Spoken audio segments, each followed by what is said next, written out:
Hi Justin, I'm James Thornton, the Chief Executive of Intrepid Travel.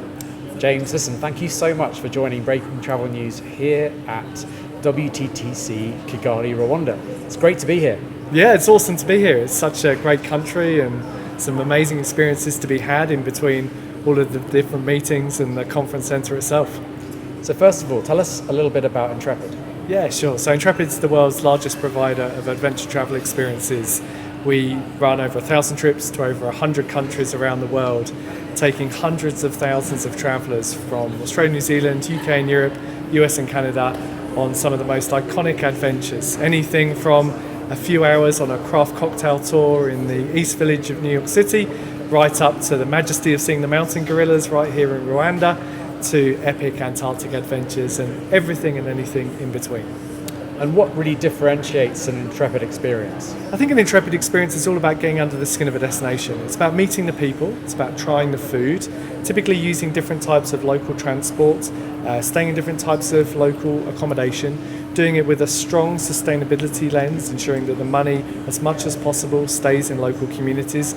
We want to get to the iconic sites and of course tick those off, but hopefully the highlight of an Intrepid trip is one you didn't know before you were about to go. It might be visiting a market in a small city, it might be having a homestay, it might be going to a shop you never thought you might go to, having an interaction with a local person, and that really is the beauty of an Intrepid trip, meeting people in a small group environment and being guided by a local leader. And how is the market responding to adventure tourism right now? Well, it seems to be growing really quickly, Justin. Intrepid's going to have a record 2023 across all metrics. We're going to be a larger company in terms of revenue, in terms of customer numbers, in terms of customer engagement, and of course profitability being their output. So it seems to tell me that more and more people want experiences. They want them in an adventurous way, but of course adventure being a bit of a mindset.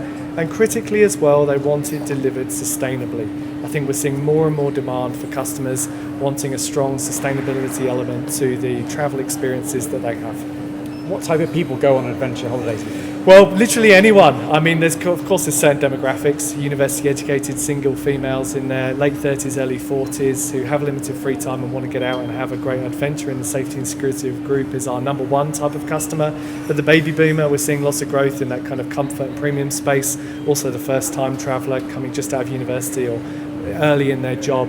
But away from demographics, I think it's more about the psychographic. It's the traveller who's 18 through to 80, who just has that kind of positive outlook and view in the world, and a recognition that hopefully travel brings more togetherness than it does difference, and we celebrate those differences and engage and learn from each other and have wonderful travel experiences along the way.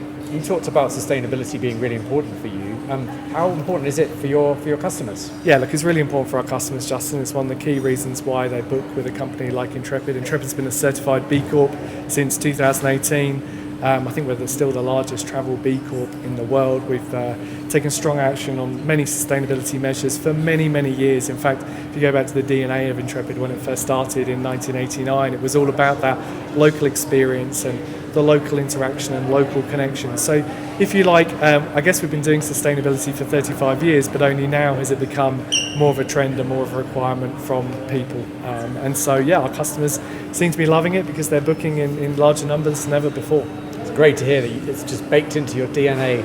Now, you're a member, I believe, of the executive committee of WTTC. Tell us a little bit about what we are going to get from this conference, this event. Well, to be honest, it's my first WTTC, Justin, so I'm going to be learning as much as you and your listeners will be. Look, Intrepid's been a part of WTTC for a long time. Darryl Wade, Intrepid's co-founder and chair, has been a member of the executive committee and headed vice chair of sustainability, and so really pushed the agenda of sustainability within the travel industry. I've taken on from Darryl this year as executive committee member, so I'm looking forward to participating in my first meeting and hopefully continuing to push that sustainability agenda. I think it's a really important one for the travel industry. I think the travel industry still has some way to go in terms of the actions it is taking, so I'll be trying to encourage people that it's not a nice to do, it's a critical to do, but that companies can also be commercially successful as well as taking strong purpose and sustainability initiatives.